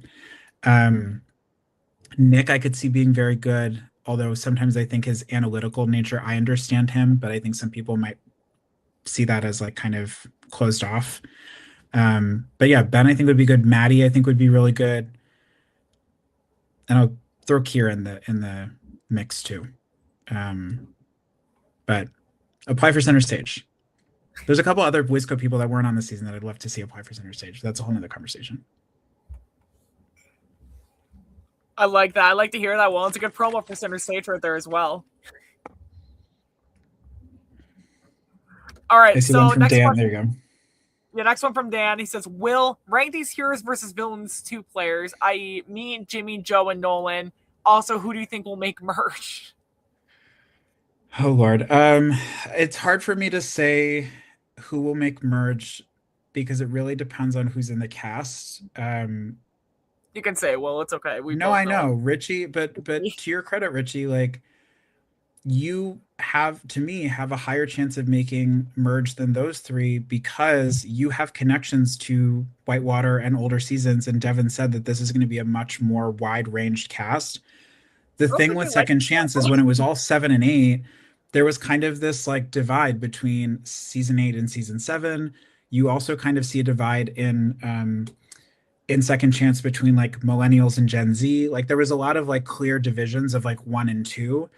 It seems like from what Devin's implied, although we don't know the cast, is that HVV is going to be much more like intermixed on a lot of different levels, from seasons to series to all sorts of things. So 7 and 8 people, me being one of them, we only know 7 and 8. Like you are the self-proclaimed historian, so I think that could work in your favor.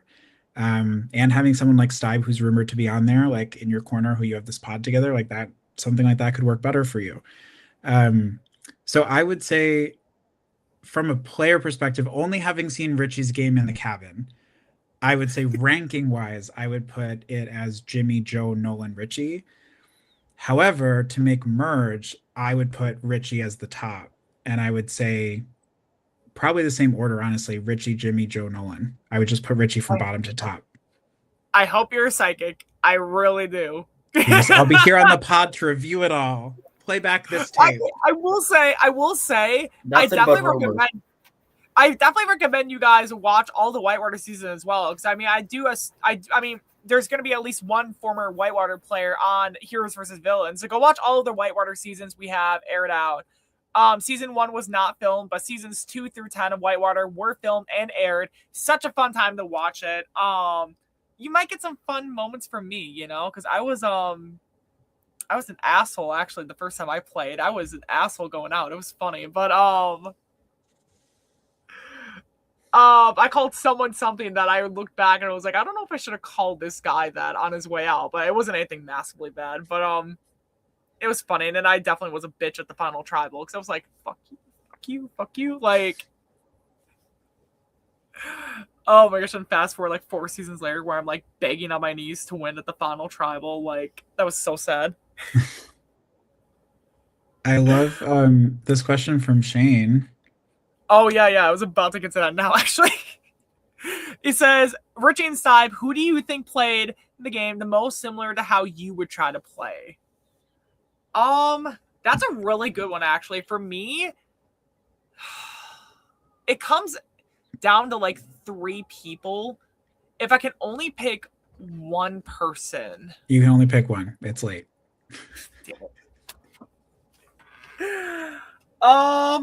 Wow, this is a hard one for me. I would have to lean, like, if someone like that I would want to try to play as, I would probably lean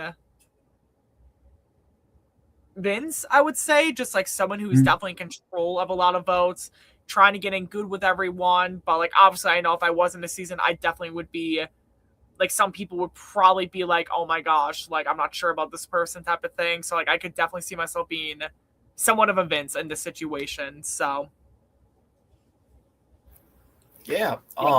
I believe I would like to play the game somewhere towards the middle, and I do believe, going back to my player of the episode, I think Ben's playing a pretty good middle game right now. I believe Dan is also a close second. So I'd say probably elements of the 2 of them, to be honest, and to try and stay socially like in the mix and in the know of what's going on.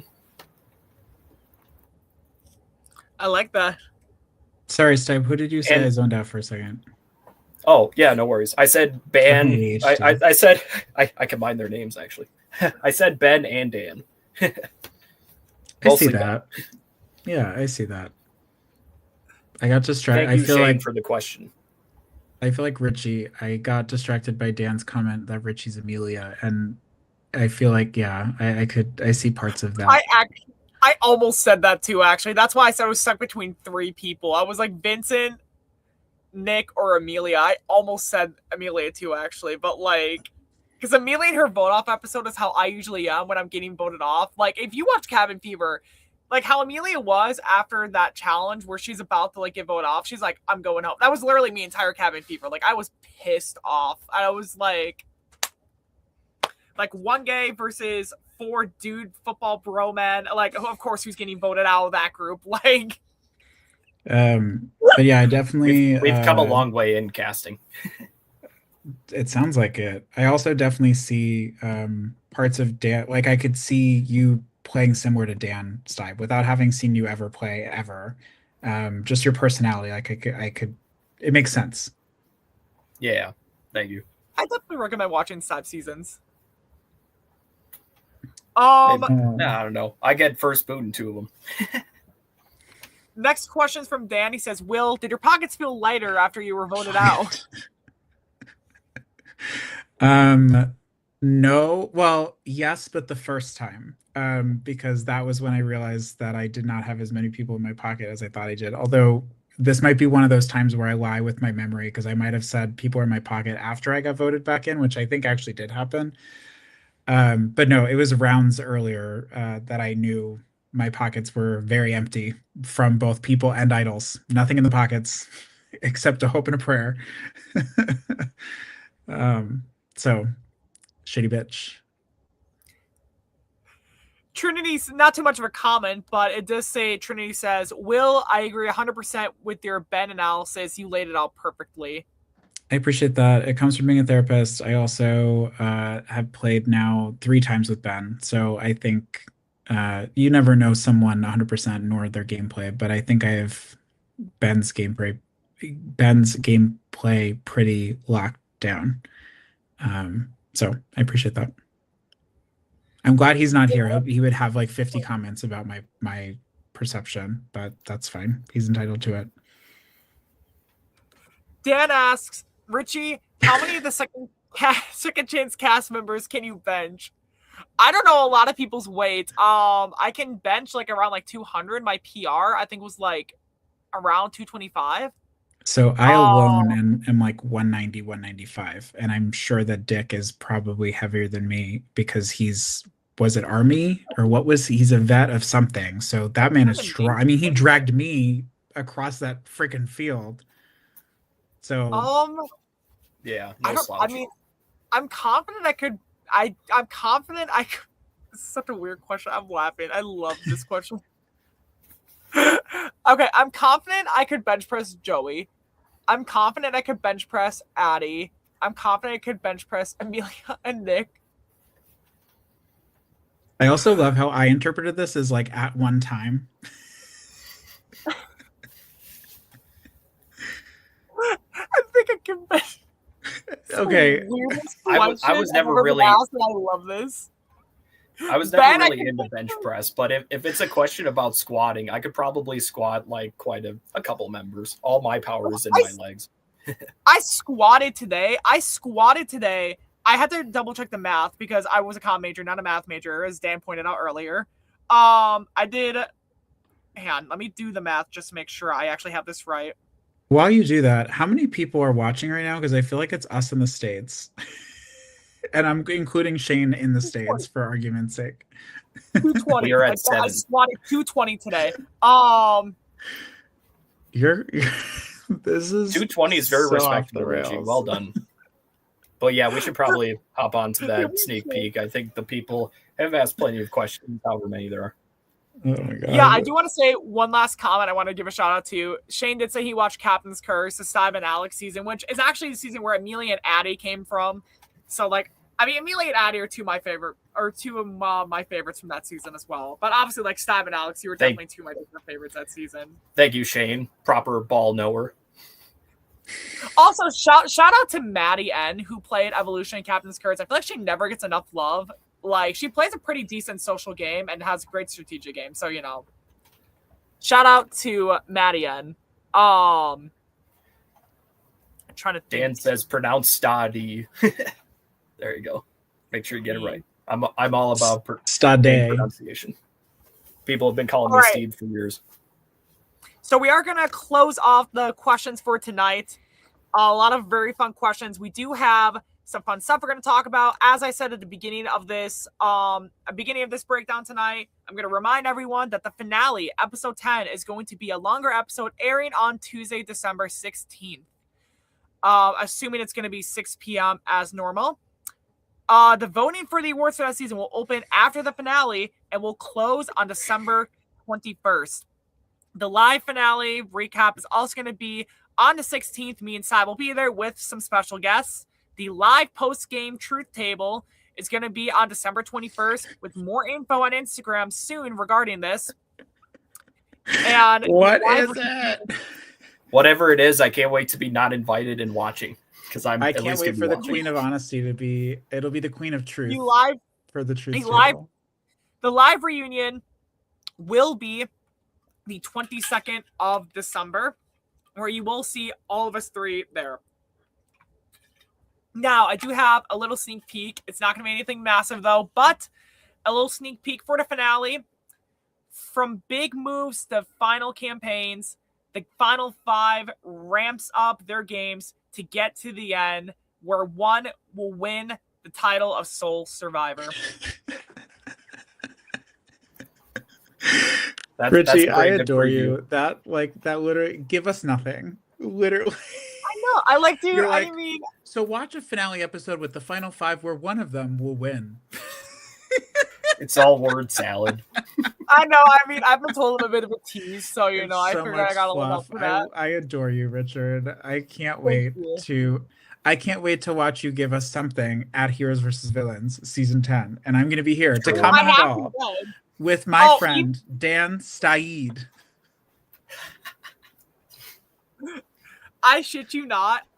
Even if I'm the first one out again, I will give all sorts of shade on my way out. I already have plans because I have sneaking suspicions due to what people told me 2 years ago. So I have some ideas for who's on the cast because I listen as much as I want. I think you'll be fine, Richie. From what I heard, rumors say there's going to be 2 Outcast twists, so I think you'll have plenty of avenues to stay in the game. Richie, Dan has a very important question in the chat. Dan did. Dan has a very important question in the chat. Yeah, I think that right now, I think we should call Devin and put him on speaker, and he should explain to us what the truth table is for the viewers that are loyal to the pod. If I knew, I would say so. I don't know. I don't know what to expect. Get the tables, like the Dudley Boys. Let's see. Okay, we'll give like 5 seconds. We'll give like 20, 30 seconds though to see if Devin actually responds, because he was here in this earlier. I don't know if he's still in the chat. I don't think he is. That's why I'm saying call him and put him on speaker for the loyal viewers that are still in the pod. Yeah, we appreciate all of y'all tuning in for as long as this has been. This has been a very fun edition. We're glad y'all were able to watch us on a separate day from the episode airing. So thank you for coming out tonight. Well, Dan, this is more important than the Bucks.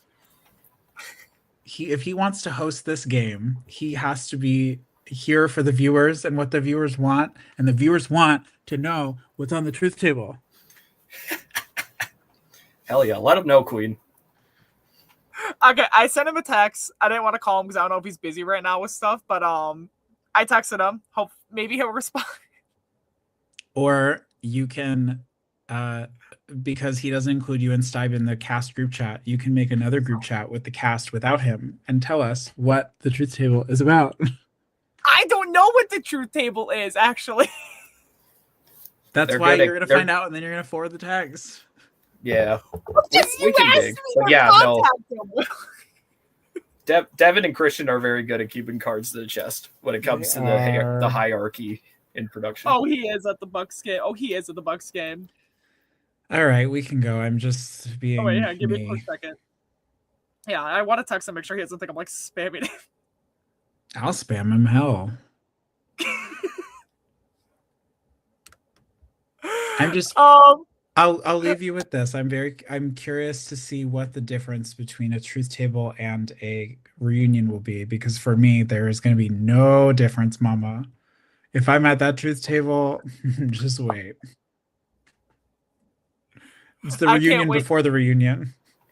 Well said. Yeah, I'm excited for it one way or another. I'm excited for all of it. I'm excited to see what comes up next. Obviously, everyone watching, stay tuned for the finale. Go follow our Idol Identifiers Instagram page. Go subscribe to this channel. We do all sorts of fun stuff. Oh, Devin did see it. Devin, when is soon? Give us a time and a date. That's all we're asking for. A time and a date so people know when to tune into the Instagram or the live, whatever the hell it is. He does have a question. Oh my God, yeah. Devin, will you tell us when we find out about the truth table if I answer this question? I will gatekeep my answer. We are past the question segment. We are past the question segment, Devin. You shouldn't be at the Bucks game. You should be focusing on the pod. Hey, at least they're winning. They are playing the Celtics. I'll give Devin this one. I'll give Devin the one-time pass because he hosted the season. What was my? No, I actually do like that Devin asked this every pod of the guest. Favorite aspect of being in the game.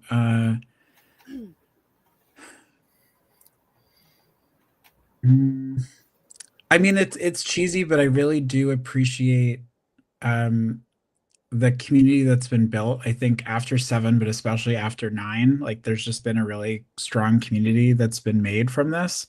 Even of people who I haven't met, like I met Joe from season 8 at a Traders game. We ended up being roommates, and like we had a blast that weekend. We hadn't met in person, but we were both like dying to meet. Jimmy I met at a bar when a bunch of us went to the viewing party in Madison. We really hit it off right away. Like it's really great that there's just like there's an LRG community in general that has that vibe, but Wizco kind of has a bubble within that, which has been really nice. And the game itself, I think that like y'all really do a great job at diversifying comps. I've said that before, especially as a way to like reduce my threat level, but it is honest. That it's not just all physical, it's not all mental, it's not all puzzles, it's not all like it allows everyone to have a chance, second chance, I might say, at winning comps, and all sorts of things. Battlebacks are not original, but it's a great way to give people opportunity to get back into it if they, miss out the first time, and then they could ride it to 6. Yeah, it's just a really well-rounded game, I think, and it's been nice to see the growth, even just so far as from 7 to 8 to 9, and I'm excited for 10. Y'all are killing it. So I don't know. That's kind of my immediate thoughts. Devin, I've shared so many thoughts with you in private, host to host, about ideas I have that like I'm I'm not even thinking straight. But yeah, what y'all are doing is great. All right, we're very excited. We're glad you said that well. We appreciate that. Thank you. Yeah, we appreciate it. We're really happy that we had you on this season, Will. Thank you for joining us tonight, Will. I was going to say anytime, sometimes. When the time is right, we'd love to have you back in some way. And yeah, you absolutely made the most of your second chance and even your third chance. So yeah, job well done. All right. Wait for my fourth. All right. I've been your host. Tonight, I've been here with my co-host and my guest. Your future host. Past, present, and future, baby. Thank you all for tuning in. 10, HEV, I will see you here. Thank you guys for watching. Stay tuned for the finale and the fan votes coming up next week. Have a great night, everyone. Bye. See you Tuesday or maybe Saturday. Depending on what was happening in Madison. Woo.